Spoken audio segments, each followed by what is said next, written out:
பார்வதி அம்மா பேசுகிற தாய்ந்தியா நாடு.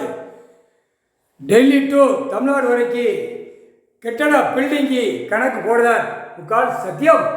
என்கவுண்டர் ஆதார கார்டில் இருப்பு உனக்கு என்ன அப்படிங்கிற ஒரு கேள்வி கேட்பார். நீதி அரசர் கணக்கு போட்டார். நீதிமன்றத்தில் கேள்வி வரும். முக்கால் சத்தியம்.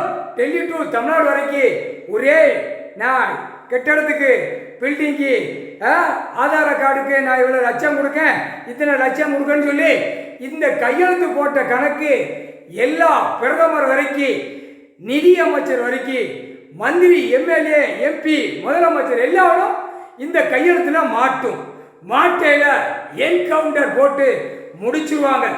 ராணுவ வீரர் கேள்வி வரும். உனக்கு வீடு ஆதார கார்டில் எத்தனை பில்டிங்கு அப்படிங்கிற கேள்வி வரையில் 3க்கு 3 விசாரணைக்கு போகும். 5க்கு 5 கணக்கை முடிச்சு க்ளோஸ் பண்ணுறா அப்படிங்கிற கணக்கு அப்படி தான் வரும். அப்போ அதில் கணக்கு போட்ட கணக்கில் கையெழுத்து கீழே பஞ்சாயத்து போர்டில் எத்தனை கையெழுத்து அப்படிங்கிற கணக்கு வரும். அடுத்தாப்புல எம்எல்ஏ எத்தனை கையெழுத்து வரும், எம்பி எத்தனை கையெழுத்து, முதலமைச்சர் எத்தனை கையெழுத்து, மந்திரி எத்தனை கையெழுத்து, நிதி அமைச்சர் எத்தனை கையெழுத்து, பிரதமர் எத்தனை கையெழுத்து, குடியரசுத் தலைவர் எத்தனை கையெழுத்து, ஜனாதிபதி எத்தனை கையெழுத்துங்கிற கணக்கு வரையில் நீதிமன்றத்தில் அந்த 5க்கு 5 க்ளோஸ் பண்ணி என்கவுண்டரில் உள்ளே வந்துடும். இதான் கணக்கு. எல்லா காவல்துறை அதிகாரி எல்லாமே எஃப்ஐஆர் போடு. ஒரு ஆதார கார்டில் 10 வீடு 20 வீடு வச்சுருக்கான். இதுக்கு என்ன காரணம்? அப்போ அந்த காகித பேப்பரை வச்சு எல்லாம் மோசத்தில் போகுது. அப்போ சண்டையும் சத்திரம், வெட்டு குத்து எல்லாம் வர்ற காரணம் இதுதான். அதுக்கு தான் கணக்கை முடிக்கார். ஒரே உயிர் படைக்கிறது.